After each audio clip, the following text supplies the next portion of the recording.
This is Women Road Warriors with Shelley Johnson and Kathy Tuccaro. From the corporate office to the cab of a truck, they're here to inspire and empower women in all professions. So gear down, sit back, and enjoy.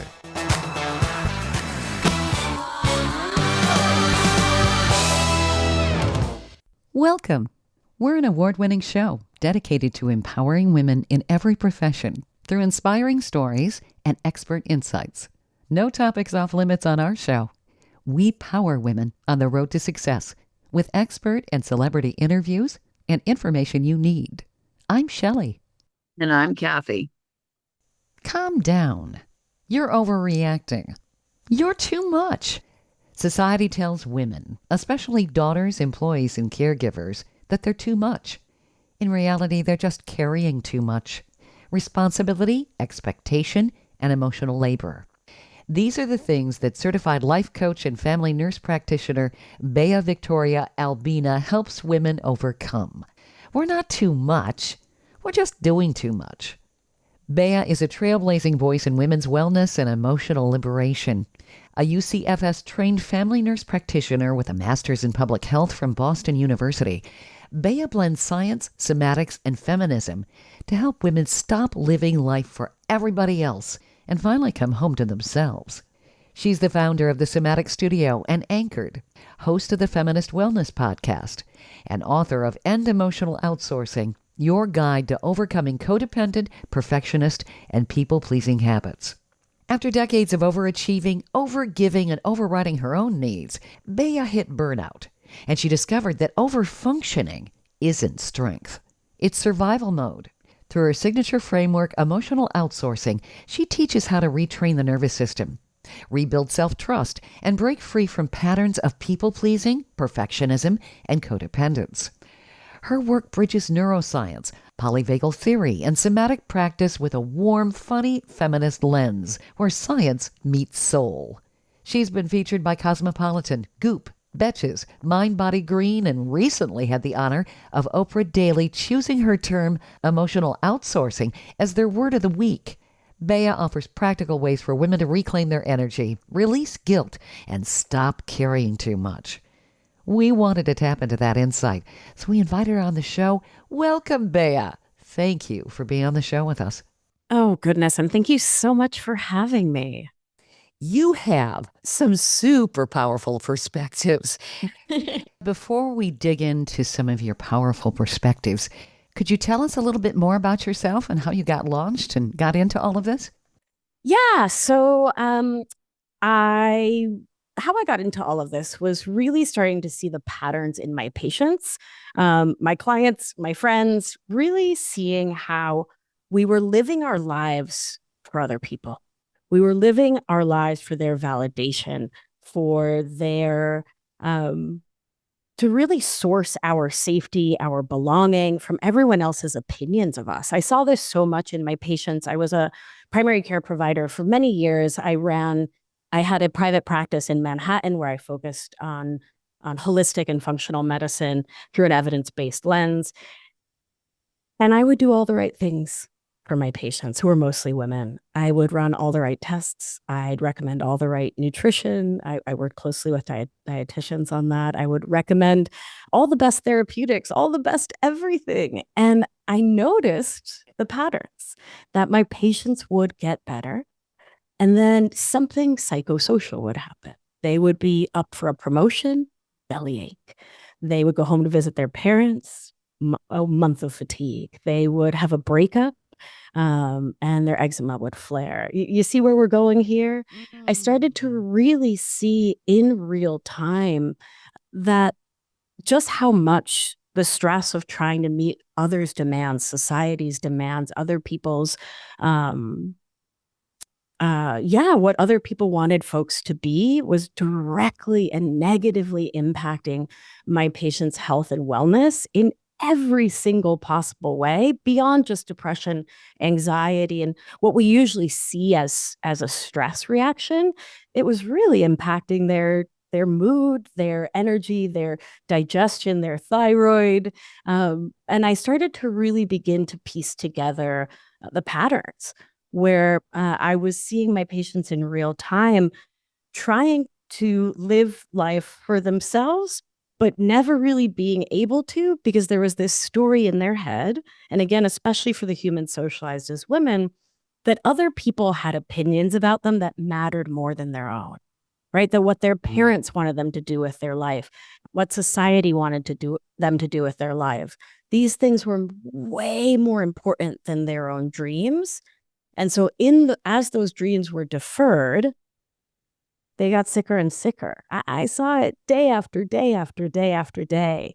And after years of seeing it, I started to bring more coaching sort of framework into my clinical sessions and started working with my patients to really identify the mindset and the somatic body-based parts of this whole picture, this whole morass they were in that was keeping them sick on every level. And from there, my work has really evolved to bring in somatics, the nervous system, and to really start to help people to see themselves as whole beings that are really trying to do their best to survive in emotional outsourcing. It really does feel like society pigeonholes women. Yes. And they say things like, calm down, you're overreacting, you're too much, you're too sensitive. Yeah. Do they say that stuff to guys? I don't think so. I've never heard it. I was going to say, I don't think I've ever heard that. Yeah, I've never heard a man told you should smile more, huh? Oh, yes. Sit properly. Right. Well, guys can sit whatever way they want, Yeah, certainly. Yeah, I work in an open pit mine with 120 big tough guys full of tattoos, beards, attitudes, you name it. No one tells them how to sit or smile or whatever, right? Yeah. I'm going back to work next week. I should try it for the heck of it. Do you think you'll have any teeth? Or they might say, really? Okay. Yeah, like you'll get the look, the raised eyebrow, and then you'll be ignored. Absolutely. Bea, why is this? I mean, is this just something that's ingrained in society and women basically don't know their own identity? Because it seems like when we're little girls, we do, but then we lose it somewhere. Yeah, I think we're really indoctrinated. We're really trained up by the forces of patriarchy, white settler colonialism, and late stage capitalism. Each one, I mean, they're all extractive forces, right? And they tell us essentially, don't be yourself, right? That little girl that you were, who's vibrant and proud and loud and knows herself, that's cool until she starts to interact with society, right? And then all those messages y'all are talking about, the sit pretty, sit properly, be quiet. They all come out to really make sure that we're in our place, right? And that our emotions are managed. We have no needs, because if you have needs, come on, you're selfish, and selfish is wrong and selfish is bad. And if you're a woman, right? So keep quiet and be compliant and be a good girl. Don't be loud. Don't talk about your feelings. But also, like, don't be emotional, right? Because men don't have emotions. Basically, just be a robot. Just sit there. Yeah, don't actually think as much as a robot, though. I think that's too much thinking, though, right? Yeah, if anyone's talked to ChatGPT or anything like that, they have thoughts. It seems like, anyway. And AI doesn't admit it's wrong. Right. Exactly. Women are always apologizing. Yes, we are definitely taught to apologize simply for existing, right? Because how dare we take up space? Oh, I'm sorry, I'm breathing, right? Oh, no, I'm sorry. Are you mad at me because I'm on this call with you that you invited me to? I'm so sorry. Oh, geez. You want me to go? I'm sorry. It's so true. It's so true. Yeah. And you have something here where too sensitive really means highly attuned. It really does, doesn't it? I mean, women are biologically wired to be sensitive, right? I mean, we have to anticipate what's going on with children, and they don't tell you what they're going to be doing. So you have to kind of plan ahead. I don't know about the biology. I haven't read those papers, but what I know for sure is that we're taught not to be sensitive. We're mocked for being sensitive because if we're sensitive and we're tuned in, we're liable to start talking, right? It's like how we are shamed for gossiping. But what's gossip? It's meeting other women at the well and telling them who not to be alone in a room with, whose uncle is a little loose when he's had a couple drinks, right? So we're shamed for being sensitive. We're shamed for having feelings. We're shamed for talking to each other. And it's all towards the goal of just controlling us more and more and more. It is. Stay tuned for more of Women Road Warriors coming up. Industry movement Trucking Moves America Forward is telling the story of the industry. Our safety champions, the women of trucking, independent contractors, the next generation of truckers, and more. Help us promote the best of our industry. Share your story and what you love about trucking. Share images of a moment you're proud of. And join us on social media. Learn more at truckingmovesamerica.com.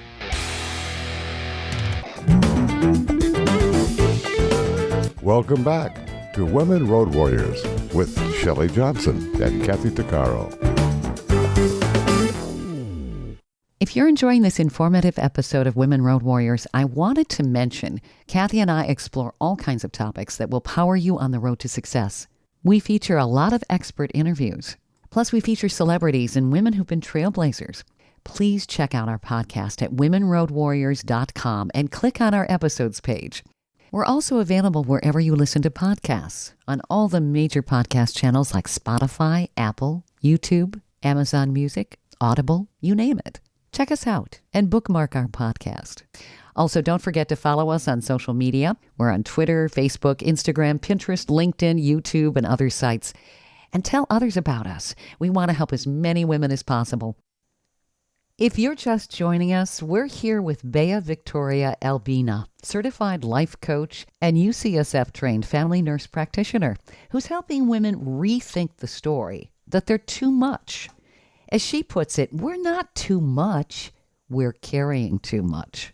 Through her groundbreaking work on emotional outsourcing, Bea blends neuroscience, somatic practice, and a powerful feminist lens to help women break free from people-pleasing, perfectionism, and burnout, and finally come home to themselves. She's the founder of the Somatic Studio and Anchored, host of the Feminist Wellness Podcast, and author of End Emotional Outsourcing. Let's dive back in. Bea? You talk about codependency, perfectionism, and people-pleasing, which women do too. You say that they're survival strategies. They're not weaknesses. And I mean, that makes total sense. These are things that we've adopted.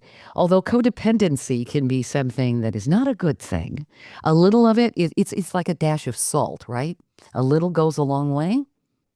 Well, I don't actually think any codependency is good for us, right? So I define emotional outsourcing, which is my umbrella term for our codependent, perfectionist, and people-pleasing habits, as when we chronically and habitually source our sense of the three vital human needs of safety, belonging, and worth from everyone and everything outside of ourselves instead of from within, at a great cost to self. So why do we do that? Yeah, we do it because we're so brilliant.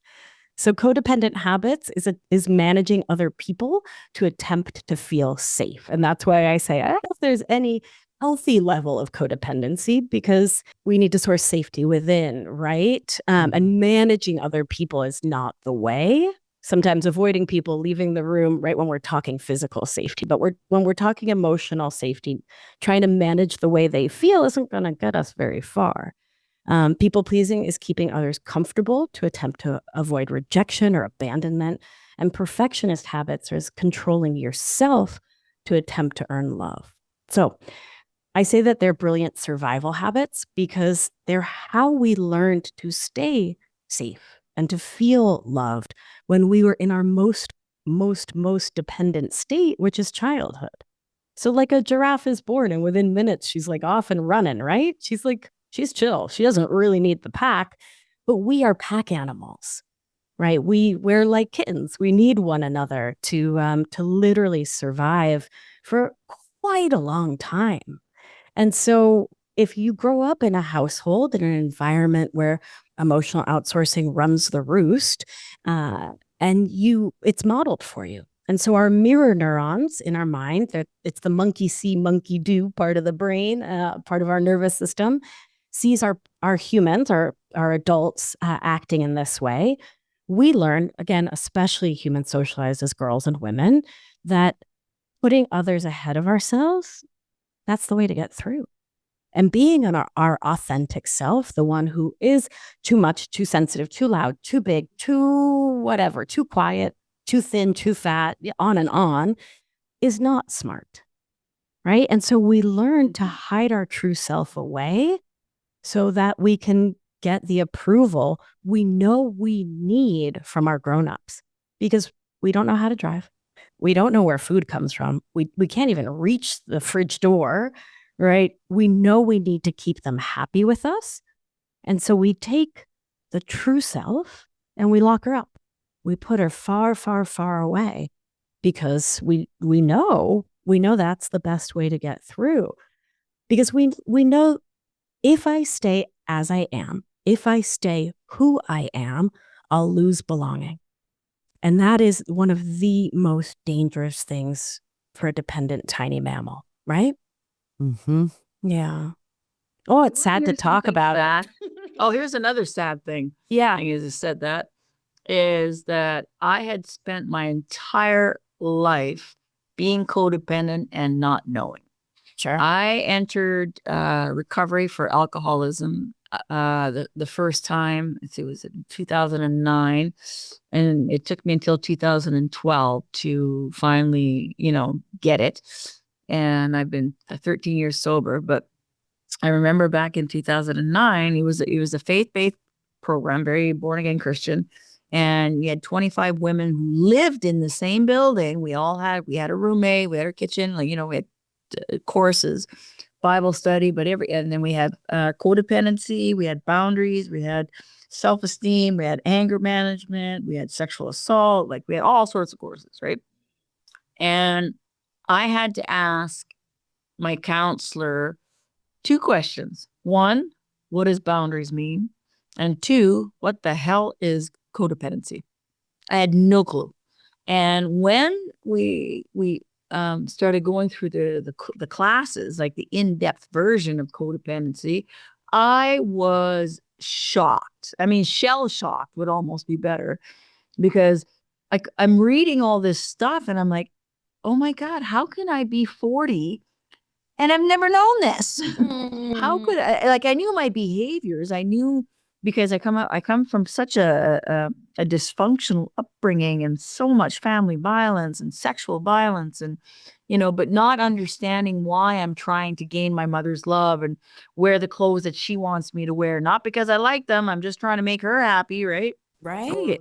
Or whatever it is. I'm behaving in a way that just to gain people's love. I was the master chameleon, at almost like a shapeshifter, right? Into whoever's standing in front of me, whatever it was that they were looking for, I became. And I was good at it. I could do it in 10 seconds flat, right? Because I started reading their, anticipating their responses. And well, that I had to do because my stepfather was so violent that every time you walk in the room, you're deciding how he's going to react. So how are you going to react?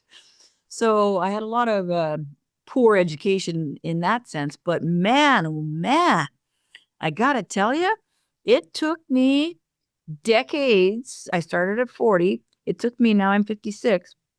I still catch myself sometimes. I have to back up the replay version. I'm like, wait a minute. And I have to stop myself and unlearn, because it's learned behavior. So unlearn all that behavior, relearn what the proper thing is, and then really accept it and apply it in a different manner. But did that happen overnight? Nope. No. And you spoke to something really important, which is that it's not about mindset only. Of course we have to change the way we think about ourselves and the world and everything. But this codependent way of relating it's the soup we're swimming in our whole lives. And so we don't see ourselves living in this conditional way, right? That pattern, if I keep them happy, I'm safe. If I disappoint them, I'm unsafe.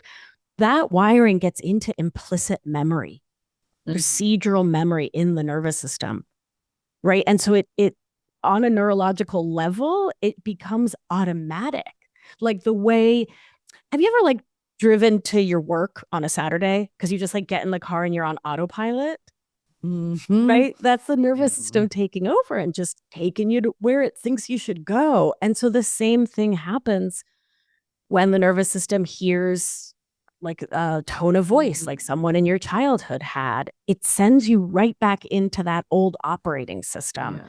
I like to think of it, the visual that works for me is like, you know, the old card catalog in the library. Oh, yeah. It's like your brain has a set of reactions written on those cards, and it hears a certain tone and it pulls out the card. It goes, ooh, okay, fawn.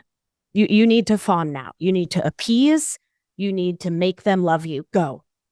And before you even realize it, you're just playing this tape and you're doing the old thing.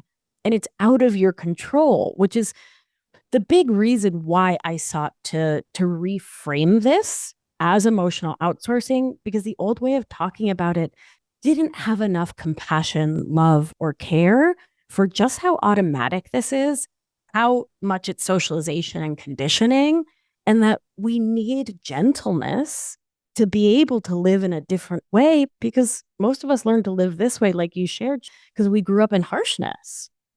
So we need tenderness. It's so true. But how do we stop playing that tape in our head and retrain our synapses? Yeah. I love the like picturing retraining a synapse, like, no, to the left, little synapse. Right.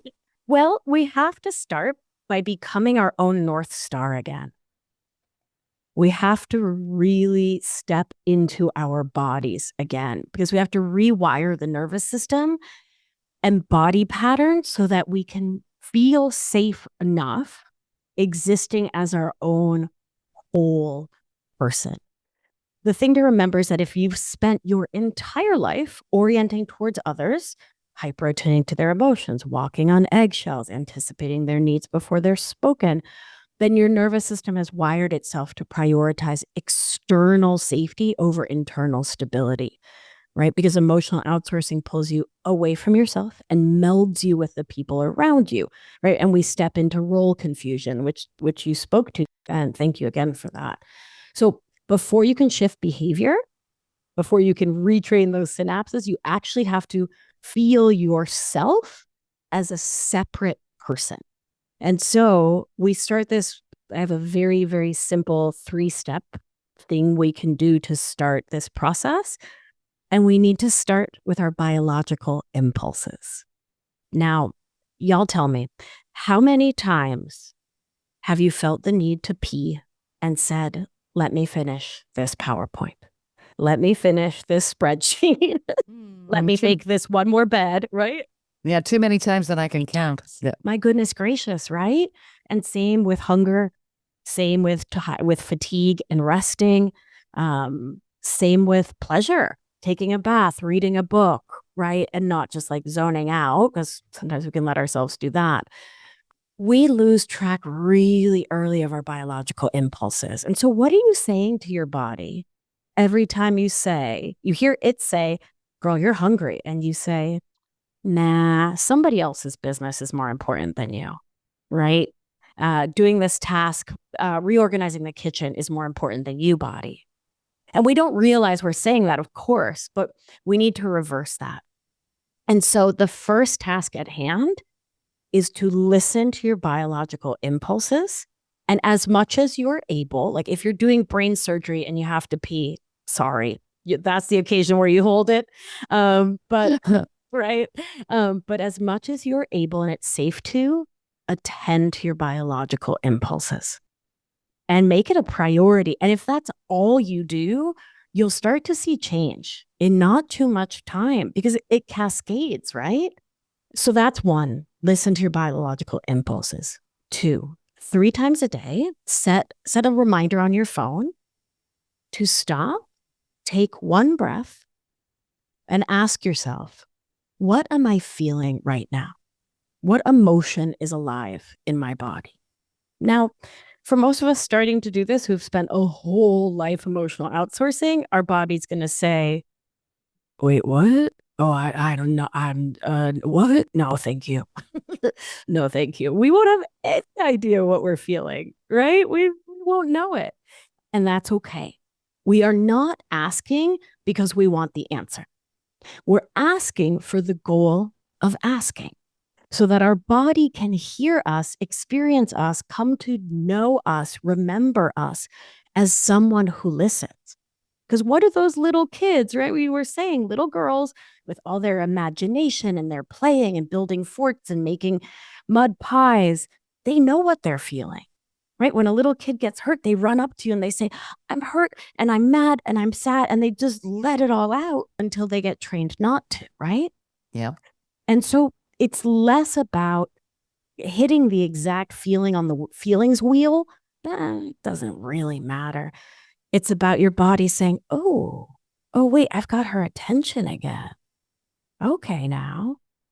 So once you've asked, what is the emotion? What am I feeling right now? Next, scan your body. And again, if this is new to you, you might not notice anything. Who cares? You're going to scan your body and ask, where is there tension? Where is there ease? What sensations are present right now? What's happening in my body?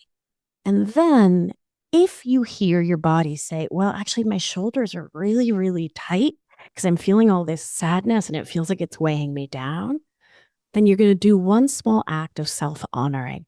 So maybe you just stretch those shoulders, just roll them back. Maybe you're feeling anxious and your hands feel tight, shake them out. Maybe you're sad and your chest is heavy, put a hand on your heart, right? Do one tiny thing. And the reason this is so simplified is because that's what we need, right? To retrain those synapses like a little lion tamer. And because this needs to take about 5 seconds, right? Busy moms working full time, driving carpool PT. Come on, who's got time for an hour of meditation and journaling, right?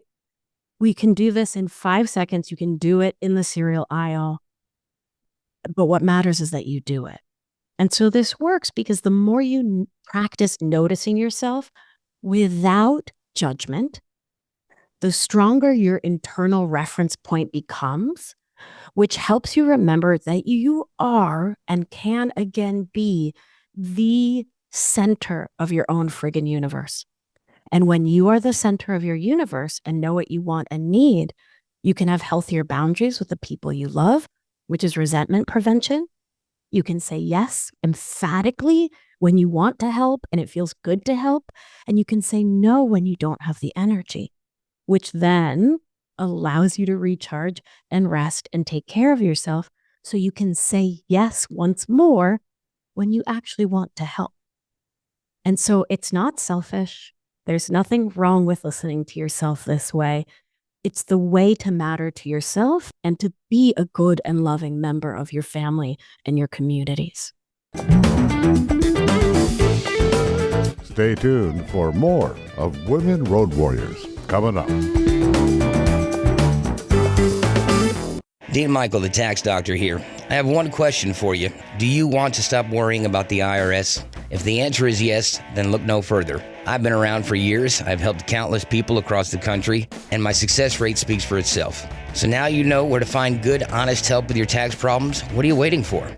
If you owe more than $10,000 to the IRS or haven't filed in years, call me now at 888-557-4020 or go to mytaxhelpmd.com for a free consultation and get your life back.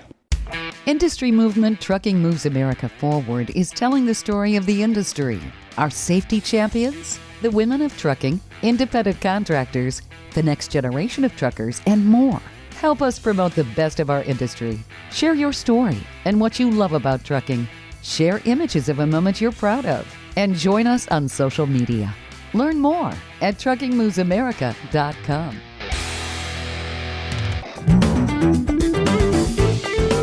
Welcome back to Women Road Warriors with Shelley Johnson and Kathy Tuccaro.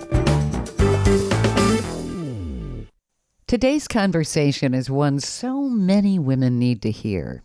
We're here with Bea Victoria Albina, certified life coach, family nurse practitioner, and a leading voice in emotional wellness who's flipping the script on what we've been told for years. If you've ever been labeled too much, Bea says the truth is you're doing too much. Through her work on emotional outsourcing, she helps women break free from people-pleasing, perfectionism, and burnout by retraining the nervous system and rebuilding self-trust. She's the founder of the Somatic Studio and Anchored, host of the Feminist Wellness Podcast, and author of End Emotional Outsourcing. Let's jump back in. Bea, in our previous segment, you talked about taking the time to recognize our biological selves and taking the time to do an assessment.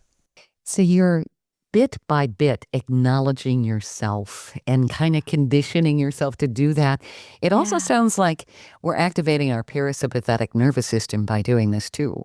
That's right. Yes, we are taking ourselves into ventral vagal, which is the safe and social part of the parasympathetic nervous system.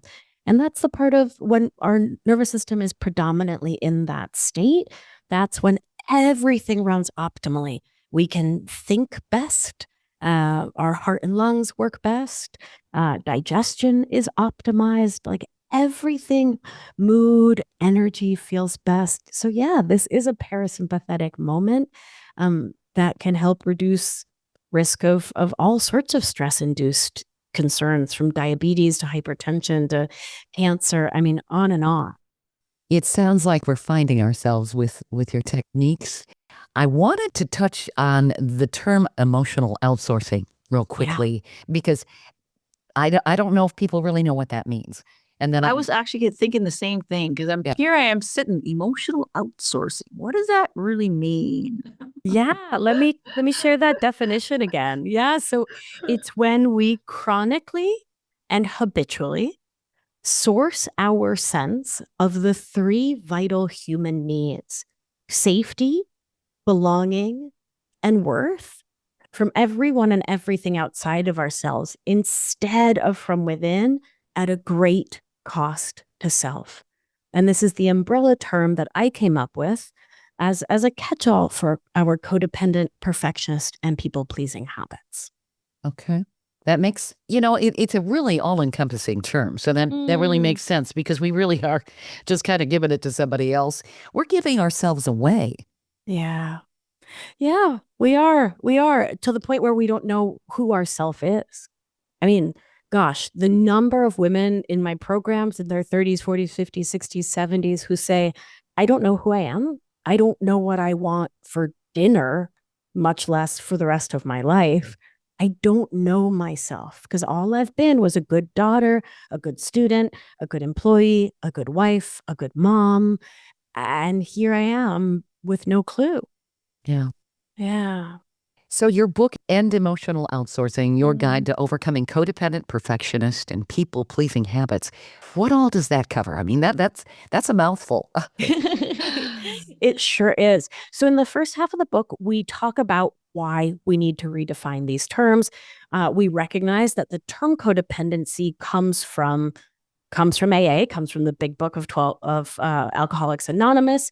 And I'm not talking about that program. I'm staying on my side of the street to say that I find it problematic to put codependent behavior in the same sort of bucket, which is the disease model. I don't think that having codependent habits is a disease. It's not in the DSM. It's not a diagnosable experience. And so we talk about why the reframe is necessary and how it really helps and supports us to step out of this old story that we are diseased, sick and suffering, defective for having these habits, and instead reframes them, as we've been talking about, as brilliant survival skills. We talk about the etiology, the where did it come from. We look at society and systems of oppression through a feminist empowerment lens. We look at family of origin, and we talk about our family in a really loving, respectful way, right? So don't get scared that I'm going to throw your sweet family under the bus, though if you want to, go for it, but I'm not going to do it for you. But we talk about how, hey, if your family raised you this way, it's probably because they were raised this way and they were raised this way and they were raised this way, right? And so we can have some understanding there, but but not in the you have to forgive them framework either, because I think that can be problematic. So we spend the first half really understanding it, talking about the mindsets. I explain the nervous system through the lens of polyvagal theory, which I share as a metaphor. But we come to understand the nervous system, and I use really accessible, understandable science language because it really matters to me that we hear the big words, we understand the big words, but we don't get lost in the big words.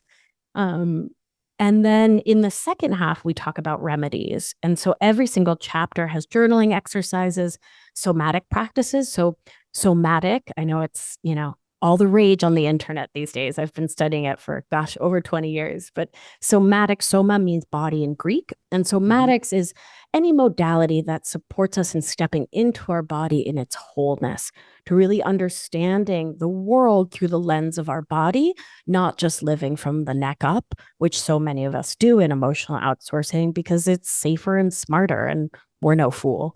So I walk us through somatic practices and teach us how to begin to reconnect with our body, so our body can really help us to just connect with so much more wisdom, so much more brilliance, from an understanding of, gosh, your brain holds all that conditioning, all that socialization.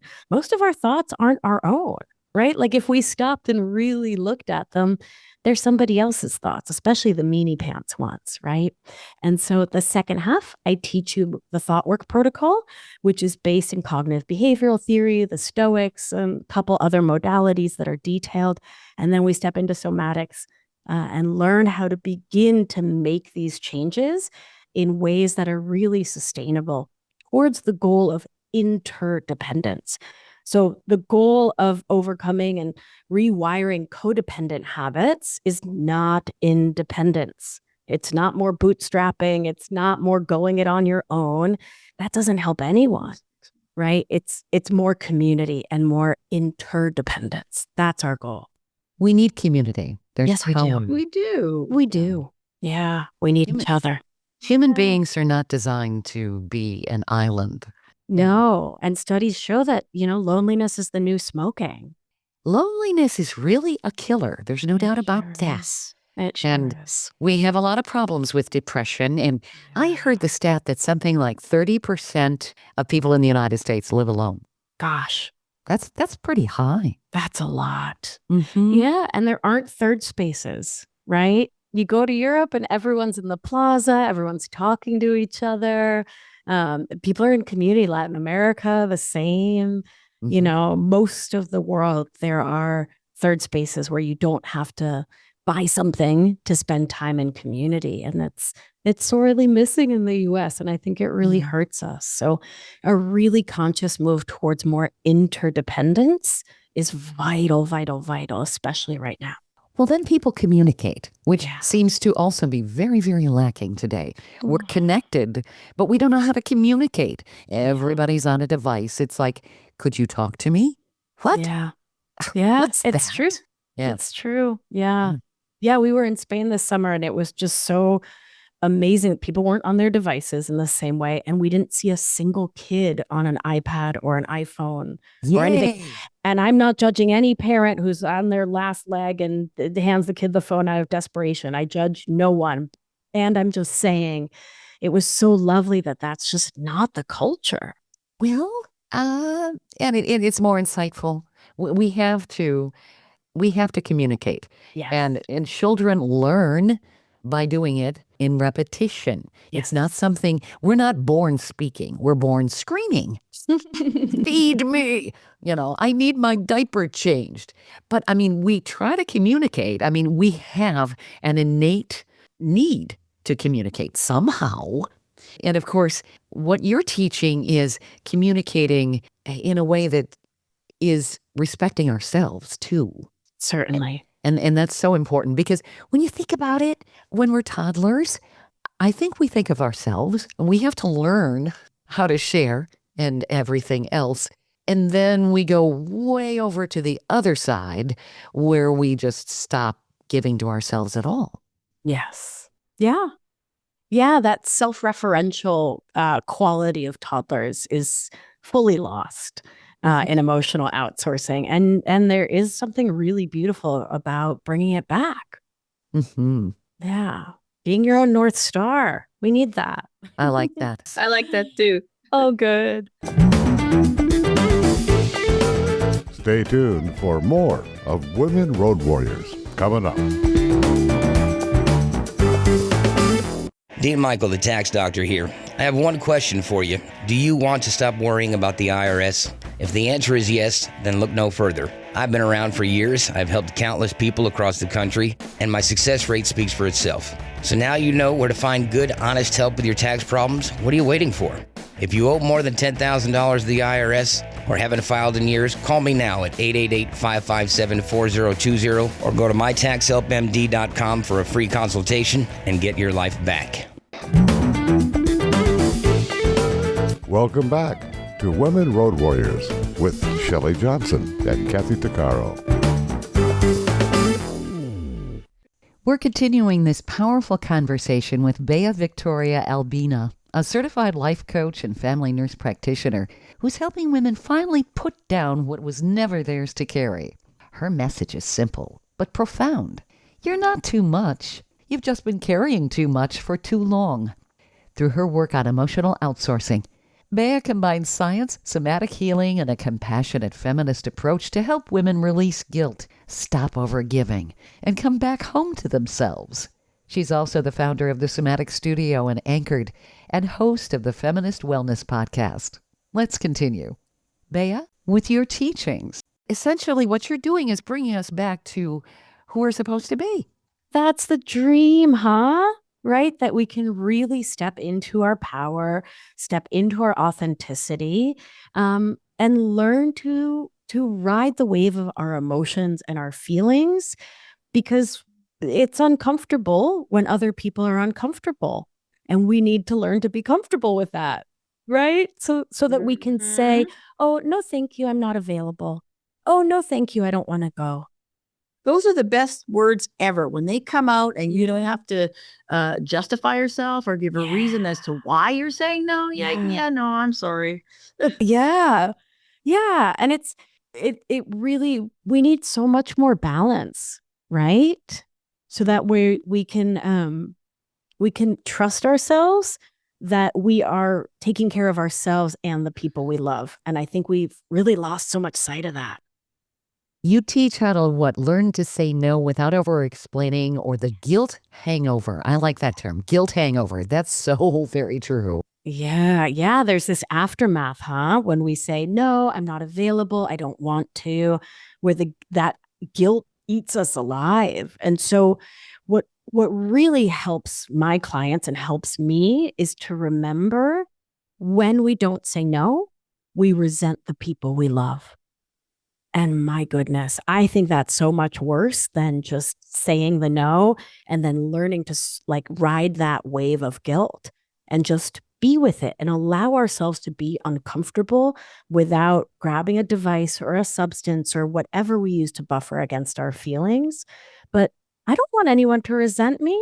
Like, I would so rather somebody say, no, I can't help with that, and be honest.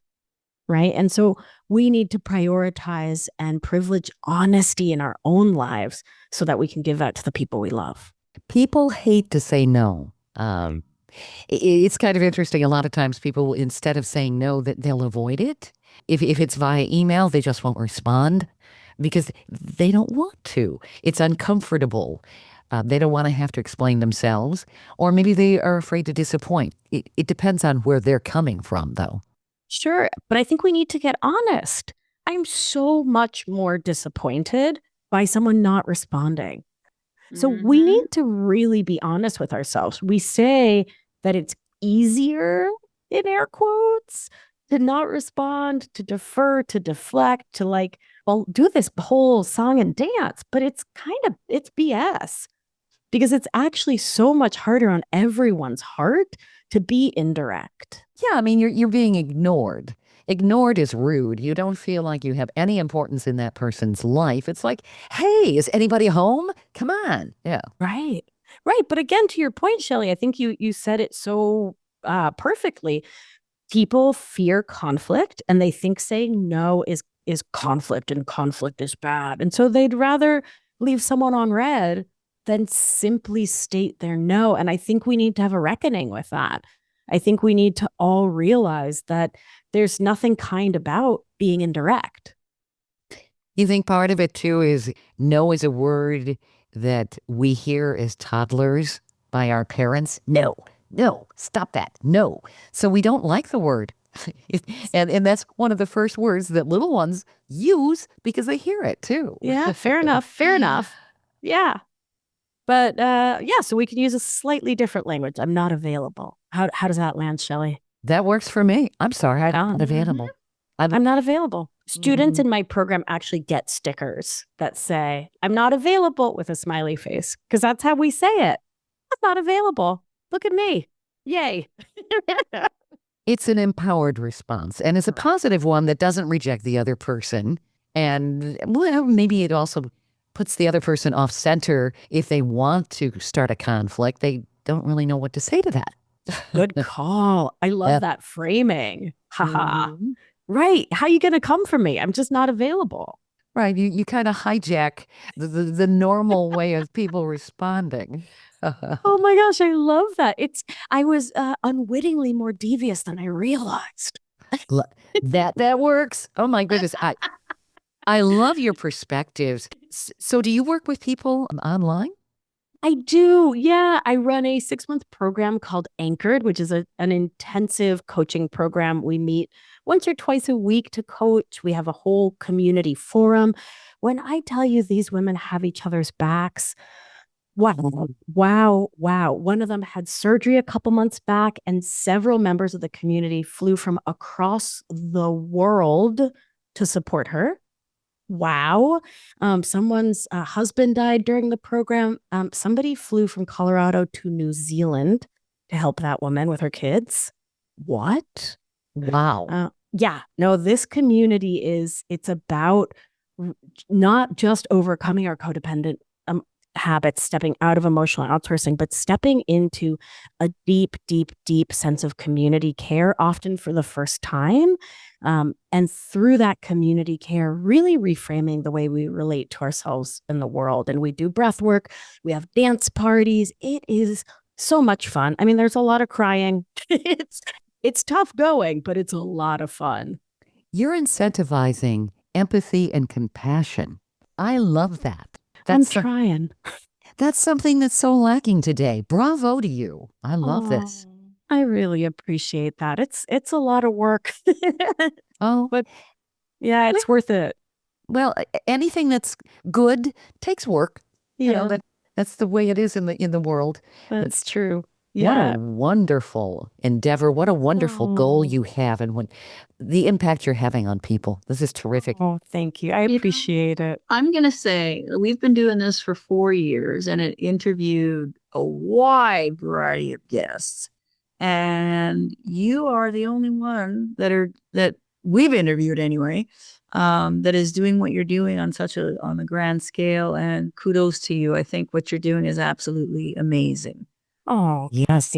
Thank you. I'm really honored by that. It is, it's really important work. I was a hospice nurse back in the day, and I just want women to really live the lives they want to live.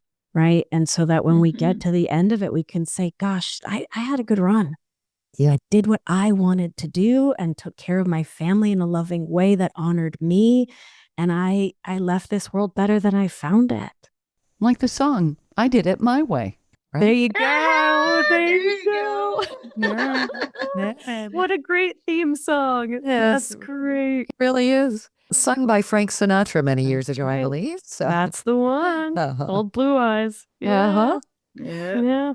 So where do people reach out to you? Yeah. So you can order the book and get a whole suite of beautiful thank you gifts for supporting a first-time author at my website. So it's firstnamelastname.com, Beatriz, Beatriz, Albina.com/book. My podcast is called Feminist Wellness, and that's free wherever you get your podcasts. And you can find me on Instagram at my whole darn name, Beatriz Victoria Albina NP. I love this. I want to pick your brain for another hour, but Let's can't. do it. Have me back on the show. I'm not busy. That would be great because there's so many things we could talk about. Oh my gosh. You two are a delight. I do a lot of these conversations and you two are something special. So I really look forward to coming back. Thank you so much, Bea. This is just wonderful. We really appreciate that. Likewise. Thank you. We hope you've enjoyed this latest episode. And if you want to hear more episodes of Women Road Warriors or learn more about our show, be sure to check out womenroadwarriors.com. And please follow us on social media. And don't forget to subscribe to our podcast. On our website, we also have a selection of podcasts just for women. There are a series of podcasts from different podcasters. So if you're in the mood for women's podcasts, just click the Power Network tab on womenroadwarriors.com. You'll have a variety of shows to listen to anytime you want to. Podcasts made for women. Women Road Warriors is on all the major podcast channels like Apple, Spotify, Amazon, Audible, YouTube, and others. Check us out. And please follow us wherever you listen to podcasts. Thanks for listening. You've been listening to Women Road Warriors with Shelley Johnson and Kathy Tuccaro. If you want to be a guest on the show or have a topic or feedback, email us at sjohnson@womenroadwarriors.com.